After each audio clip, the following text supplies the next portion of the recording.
नमस्कार दोस्तों, UPSC UPPSC toppers channel में आपका हार्दिक स्वागत है।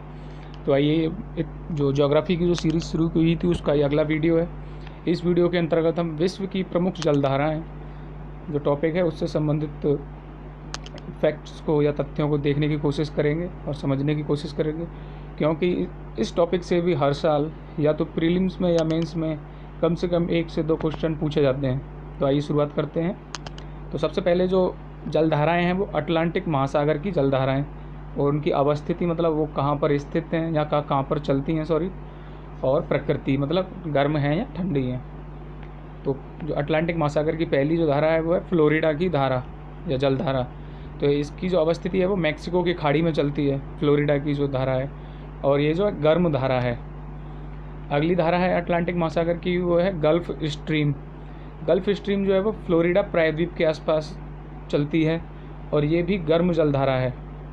तो क्वेश्चन ऐसे भी पूछ लिया जाता है, इनमें से कौन सी 4 धाराओं के नाम दे दिए जाएंगे, तो पूछ लेगा कौन सी गर्म जलधारा है या कौन सी ठंडी जलधारा है, या कभी कभी पूछ लेता है कौन सी अटलांटिक महासागर में चलती है, प्रशांत महासागर में कौन सी चलती है, या फिर हिंद महासागर में कौन सी चलती है। तो आप समझ रहे होंगे कि मैं किस तरीके से क्वेश्चन या ये जो वीडियो है बनाने की कोशिश कर रहा हूँ। तो गल्फ स्ट्रीम जो है वो फ्लोरिडा प्रायद्वीप जो है वहाँ पर चलती है और ये गर्म जलधारा है। कैनारी की धारा, ये भी अटलांटिक महासागर की एक धारा है और ये स्पेन, पुर्तगाल, अफ्रीका के पश्चिमी तट पर चलती है। कैनारी की जो धारा है और ये ठंडी धारा है, तो इसको याद कर लें, कैनारी की जो धारा है वो ठंडी धारा है। नेक्स्ट जो है वो लेब्राडोर की धारा, ये जो है बैफिन की खाड़ी वहाँ पर चलती है और ये भी ठंडी प्रकृति की धारा है, लेब्राडोर की जो धारा है।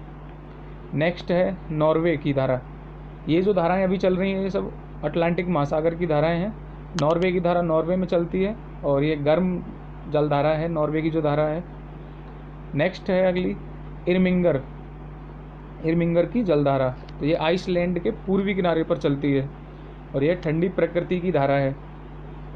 नेक्स्ट रेनेल की धारा या रेनेल धारा, ये बिस्के की खाड़ी में, कभी कभी ये भी पूछ लिया जाता है कि कौन सी धारा कहाँ पर बहती है या चलती है। तो रेनेल की धारा कहाँ चलती है, बिस्के की खाड़ी में, और ये भी ठंडी प्रकृति की जलधारा है। नेक्स्ट देखते हैं पूर्वी ग्रीनलैंड की धारा। तो पूर्वी ग्रीनलैंड की जो धारा है वो ग्रीनलैंड के पूर्वी तट पर चलती है और ये ठंडी किस्म की है, ये भी जो जलधारा है। अगली जो धारा है वो ब्राज़ील की धारा, तो ब्राज़ील के पूर्वी तट पर चलती है और ये गर्म धारा है। ब्राज़ील की धारा जो है वो गर्म धारा है। नेक्स्ट है फॉकलैंड की धारा। फॉकलैंड की धारा जो है वो अर्जेंटीना का पूर्वी तट है, वहाँ पर बहती है और यह ठंडी प्रकृति की धारा है। नेक्स्ट है बेंगुला की धारा। तो बेंगुला की जो धारा है वो अफ्रीका के पश्चिमी तट पर बहती है और ये भी ठंडी प्रकृति की धारा है।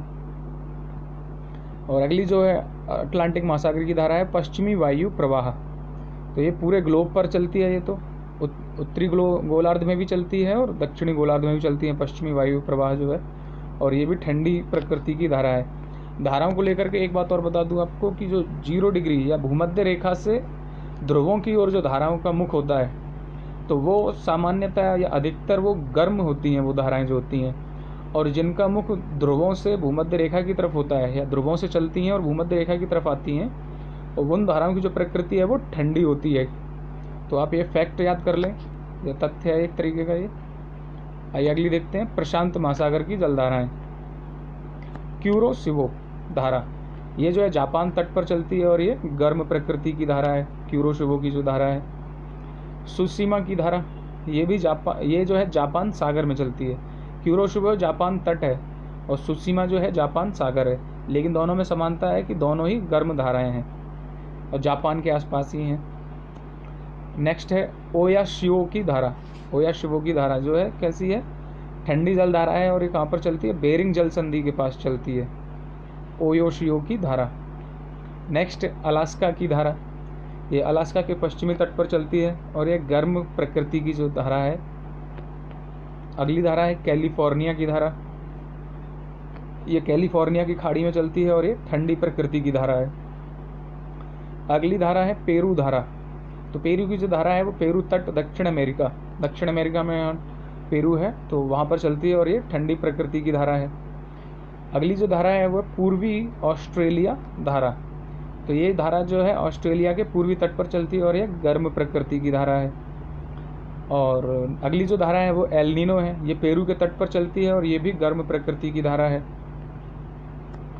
और लास्ट जो है प्रशांत महासागर की या एक आखिरी जो धारा है वो है ओखाटस्क की जो धारा है वो रूस के पूर्वी तट पर चलती है और ये ठंडी प्रकृति की धारा है। तो ये तो थी प्रशांत महासागर की। अब देखते हैं हिंद महासागर की जलधाराएं। पहली धारा है मोजाम्बिक धारा, ये अफ्रीका और मेडागास्कर के बीच में चलती है, मोजाम्बिक की जो धारा है, और यह गर्म धारा है ये भी। नेक्स्ट जो धारा है वो मेडागास्कर की धारा। तो मेडागास्कर की जो धारा है वो मेडागास्कर के पूर्वी भाग पर चलती है। मोजाम्बिक धारा है अफ्रीका और मेडागास्कर के बीच में, मतलब एक तरीके से मेडागास्कर के पश्चिमी तट पर हो गई या पश्चिमी भाग में हो गई। और मेडागास्कर जो धारा है वो मेडागास्कर के पूर्वी भाग में है, ये भी गर्म धारा है। अगली जो धारा है वो अगुलहास की धारा, तो अफ्रीका के दक्षिण पूर्वी भाग में चलती है ये धारा और ये भी गर्म प्रकृति की धारा है। नेक्स्ट जो सोमाली धारा, सोमाली धारा जो है सोमालिया या सोमाली के तट पर चलती है और ये ठंडी प्रकृति की धारा है। तो हिंद महासागर में ये पहली धारा हो गई कि सोमाली धारा जो है वो ठंडी धारा है। और पश्चिमी ऑस्ट्रेलियाई धारा ऑस्ट्रेलिया के पश्चिमी तट पर चलती है और ये भी ठंडी धारा है। तो मोजाम्बिक, मेडागास्कर और अगुलहास ये जो गर्म धाराएं हैं हिंद महासागर की, और सोमाली की धारा और पश्चिमी ऑस्ट्रेलियाई धारा ये ठंडी धाराएं हैं। तो दोस्तों, अगर आपको ये वीडियो अच्छा लगा हो तो आप मेरे YouTube channel UPSC UPPSC toppers को सब्सक्राइब कर सकते हैं, ताकि आगे आने वाले वीडियो आपको आसानी से उपलब्ध हो जाएं।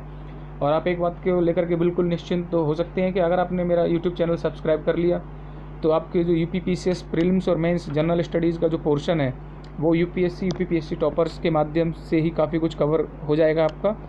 तो चैनल को जल्दी से जल्दी सब्सक्राइब करें और साथ ही में वो रेड जो बटन होता है या बेल होती है उसको दबाना ना भूलें।